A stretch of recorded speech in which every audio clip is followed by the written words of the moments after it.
Hey, welcome back to the porch here. Um, this is where we share with you the news and also talk about life in general and give you some recommendations. I appreciate you coming to the Kevin Stoda channel. I'm Kevin Stoda, and you can give us anytime you like. Right now, we're reading from Mother Jones this month. It's a good magazine. It gives a summary of things happening in the United States. Some things maybe you don't know of, and they spent a good 6-7 page article here on a community up in South Dakota called Huron. It's where the state fair is, I think, every year. And it's called We Are Huron. And it shows that Huron is a very special place. People from all walks of life come there to live and work. Mostly working class though. It's got a great history. And the story is by Noah Leonard. It's how a town in the heart of Trump country became a haven for refugees. And before we start, I want to share a little bit because some of the main characters in the story are Karens, Karens. They come from Burma. They were refugees, and my first chance to get to know them was through my friends in the Japanese Burmese Relief Organization in Japan nearly 30 years ago. Shout out to Ken and Visaka. Next, I would like to share that I visited Karen refugee camps in Thailand at Mae Sot, on the border just across the river from Burma and Thailand some years ago. So I doubt that I met some of these people, but maybe I did. I'm going to start the story here and show you some of the women taking a break from their work, and some men too. Okay. The transformation from fowl to meat began with carbon dioxide. Good morning. Good morning. Hey. Yeah. I'm sorry, you on the phone? I'm doing YouTube live. Okay, sorry, go ahead. Okay. The transformation from fowl to meat begins with carbon dioxide. The gas knocks the turkey out. A blade finishes the job. It's all surprisingly clean, down to the vacuums that suck out their lungs. Stripped of organs and feathers, the line of identical denuded carcasses splashes into a cooling bath. While the work at the Dakota Provisions may be monotonous, its workers are markedly diverse. They hail from Brazil, China, the Dominican Republic, El Salvador, India, Nepal, South Korea, Vietnam, Puerto Rico, and the Micronesian archipelago of Chunk. But most of the 1,200 employees are Karen, members of an ethnic group from Myanmar, historically known as Burma, whose family came to the United States as refugees. Their presence in Huron, South Dakota, 8,000 miles from their homeland, is an accident of history that has revived the dying city. Just before the turkey plant opened in 2005, about 97% of the kids in Huron schools were white. Today, just over a third of the kindergartens and first graders are white. In 2018, the Huron area took in more people from abroad in Puerto Rico as a share of its 18,800 strong population than any other place in the United States. In less than 15 years, the community has gone through a demographic transformation that usually takes generations. This is the story of how Huron, the only sizable town in Beadle County, which Donald Trump carried by 37 points in 2016, became not only a magnet for immigrants, but a place where they are celebrated. It's a story of how the deepening divide over immigration can break down when newcomers are neighbors, not abstractions, and how a town in a red state embraced change when the alternative was decline and decay. Huron's success was neither immediate nor inevitable. The first Karen refugees were greeted with wariness, sometimes hostility, but city leaders were determined to overcome it. Migrants and their supporters spoke to churches and to clubs and explained how Karen people had been forced out of their homeland. They patiently answered the questions, even the ones about whether the newcomers would eat their neighbors' dogs. The superintendent restructured the school system to make segregation impossible. The result has made Huron an unlikely model for the nation, even as most Huronites are happy to stay out of the spotlight. That reticence was on display in November 2018 when President Trump pardoned 2 Thanksgiving turkeys named Peas and Carrots. They'd come from the Dakota Provisions, which chairman stood alongside the president in the Rose Garden. Love South Dakota, Trump said about the state, where a crowd at one of his appearances had recently chanted, "Build a wall." No one mentioned the plants where the rescued turkeys had nearly met their end, or the immigrants who would have slaughtered and processed them. Huron, a town that quietly undercuts so much of the narrative about immigration, was invisible. Huron's claims to fame are the state fair it hosts each September and the world's largest pheasant sculpture, 28 feet high, made from 22 tons of steel and fiberglass. Local heroes include Cheryl Ladd, who went on to play one of Charlie's Angels, and Hubert Humphrey, who worked at his dad's drugstore before becoming a Minnesota senator and vice president. But Huron is not white Americana in amber.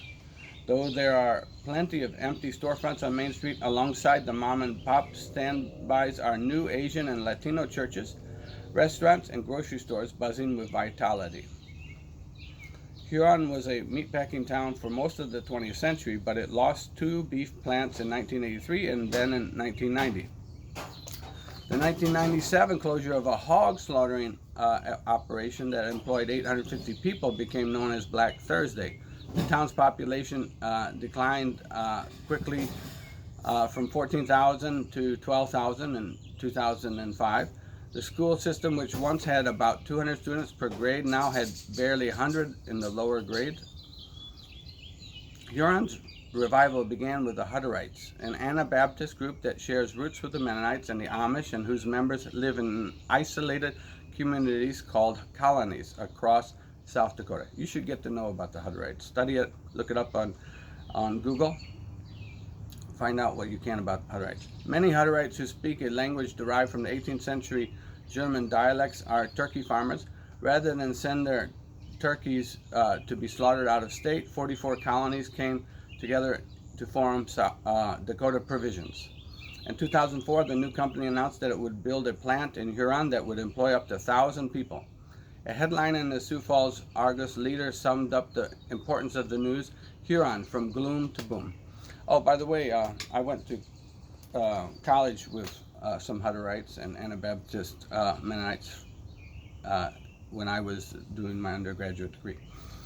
Actually lived in an apartment with some. The challenge was how to get people to work in Huron, which is a 120-mile drive from the nearest major airport in Sioux Falls. The task fell to Dakota Provisions Human Resource Director, a Huron native named Mark Houston, whom everyone calls Smokey, a white-bearded bear of a man. The pelt of an actual black bear he shot is displayed on the wall of his office. Smokey resembles a muscled Santa Claus, a role he has sometimes filled at local Christmas events. I'll show you Smokey. Right. Smokey had experience with refugees from Southeast Asia. He'd worked with Hmong people from Laos at a meatpacking plant in Wisconsin. When it came to finding out about Karen, he said, "Truthfully, I got lucky." He knew that the Twin Cities had among the country's largest Hmong population. I think about 60% of the Hmongs live up near Minneapolis. So in 2007, as he struggled to find enough workers around Huron, he went to Minnesota to recruit at a Hmong community center. When I was interviewing individuals, I kept walking by this one room with 40 to 50 people in it. Smokey recalled. The people showing Smokey around said not to bother with the people in the room who were Karen ESL students. Since he was there to recruit Hmong workers, "I don't care what nationality they are," Smokey told them. He knew nothing about the Karen, but it didn't matter. If they wanted a job, there was one waiting for them in Huron. In 2007, the Tiger Paw Her 6 siblings and their parents were the first Karen family Smokey recruited to live in Huron. 2 years earlier, they migrated from Bangkok to St. Paul after fleeing what was then the world's longest-running civil war. During World War II, the Karen, some of whom had converted to Christianity, fought alongside the British against the Japanese in Burma's Bamar ethnic majority. British officers promised Karen soldiers a nation of their own after the war. Instead, the British government established a united Burma in 1948, and civil war broke out. Of the roughly 5 million Karen in Burma, hundreds of thousands fled the Burmese military's attacks into the jungle and across the border into Thailand.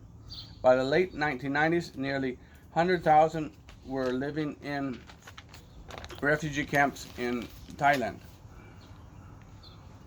Paul, now an employee of the South Dakota Department of Labor, was about 8 and hiding with her family in the Burmese jungle when soldiers surrounded their village.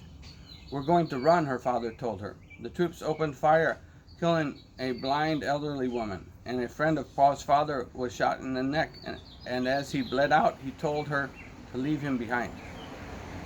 Her family, most of them barefoot, managed to escape over a mountain. When her 2 teenage sisters became ill, her dad carried them. They walked for 2.5 days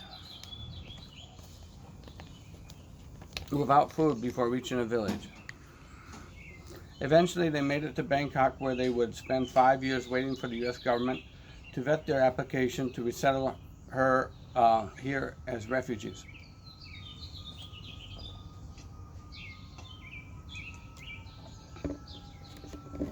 When Paul came to Minnesota as a 15-year-old in 2005, she knew essentially no English. She assumed Huron would be as diverse as the Twin Cities, but found that she was the only Karen student at the high school. Her dad helped recruit some Karen friends from Minnesota to join them.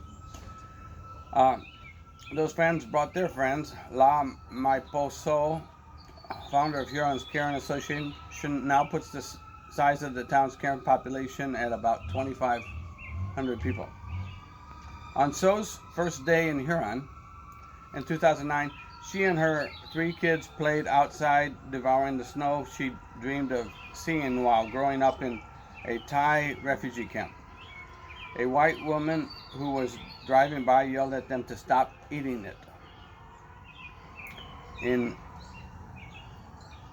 refugee orientation sessions in Thailand, So had been told that some Americans wouldn't welcome them and that she should respond with patience and kindness. She didn't know what her neighbors meant when they said "fuck you," so she initially replied with a polite "thank you." When she got a job as a caseworker at Lutheran Social Services, someone left a note on the office door threatening to cut off her leg if Karen people kept coming to town. Rather than withdraw, she tried to educate her neighbors. After many nights spent learning English, she began a campaign to explain what had driven Karen people to the United States. She spoke to everyone who would listen: the Lions Club, local Democratic and Republican groups, church ladies, and answered all their questions. "Why can't you live in your own country?" they kept asking. "Are you illegal immigrants? Are you going back?"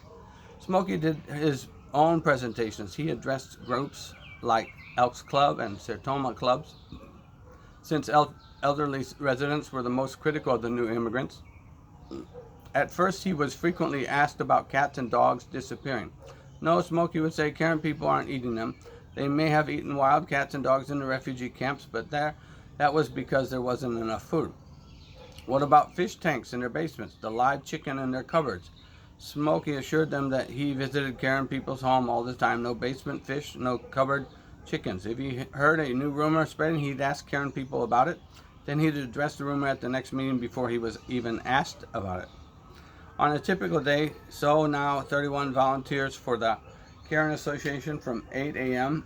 to 11 a.m., works a full shift at a center for people with disabilities from 11 a.m. to 9 p.m., and does another half shift at a clinic before returning home well after midnight. Her eldest daughter, Mumu, was born in the refugee camp when So was 15. She's distressed that her mom's hair is already going gray. If a Karen person needs money, she goes door to door soliciting donations from members of the community until she has enough. But So's ambition extends beyond South Dakota. Her venture goal is to split time between Huron and Thailand so she can help people who remain behind in camps. She's already taken Mumu, a high school junior, back to visit.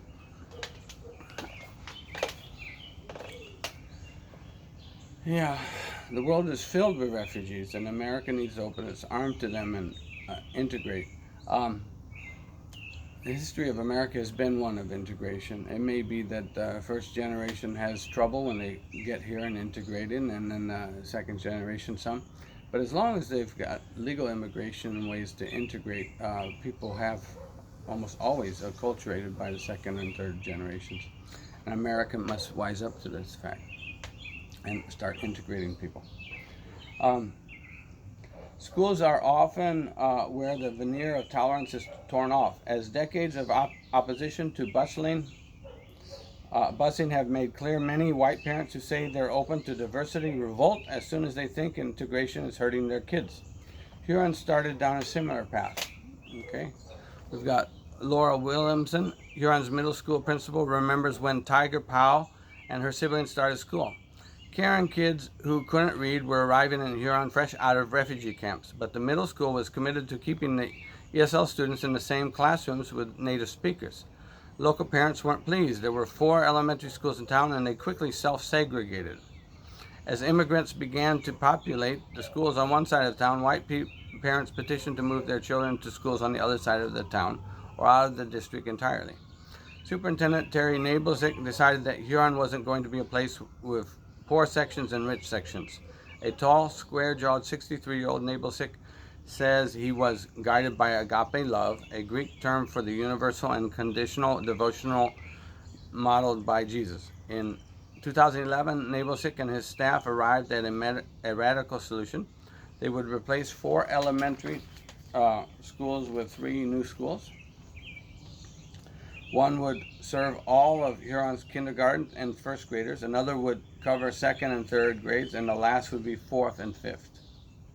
Instead of starting out segregated, kids in Huron would grow up in the same schools from beginning to end.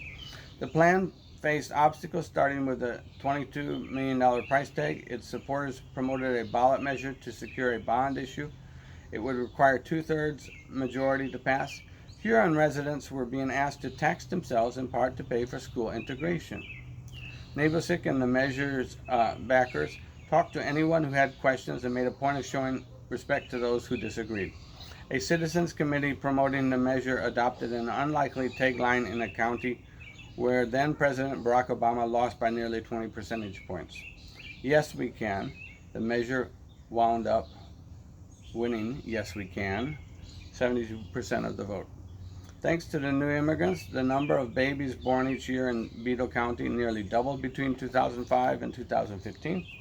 Huron's elementary schools have now grown to roughly 250 kids per grade. To accommodate the growing student body, Huron schools have added about 115 employees. The elementary school band and orchestra have grown from about 25 to more than 100, while the soccer team, whose players are predominantly Latino and Karen, nearly won a state championship. The legacy of Huron is that South Dakota is going to prosper. If cities are going to be here for the next century, we're not going to look like we did 100 years ago, Nabelzik said. We're going to look like the world. Yeah, America needs to look like the world and stop segregating, even the smallest towns. As Huron became known for its immigrant population, opposing crowds at high school games would yell, "You're from Huron." It was meant as an insult, but the town's kids came out with their chant and they said, "We are Huron. We are Huron." I think people come to Huron and say, "Look at the diversity," William said. I don't see the diversity as much anymore. I just see our kids. 2 of her students took me on a tour of the middle school. We stopped in a girls' choir class after learning that I was there to write about immigration. The teacher asked her students born outside Huron to share where they were from. The first responses were Illinois, Florida, New Jersey. Weren't what she was looking for. "Okay, that's very cool," she said. "Internationally, where do we come from?" "Thailand, Cambodia, Malaysia, Vietnam. We're quite a melting pot," she said. Then the girls launched into a tune. Now let us all sing together. They sang, of peace, peace on earth. I'll go ahead and read the rest of this in a minute. We'll take a break and catch you later. This is Kevin Stoda at the porch, my porch, and this is a Kevin Stoda channel. Thank you for giving us, and have a good day. I'll read the rest of this article. It's really great.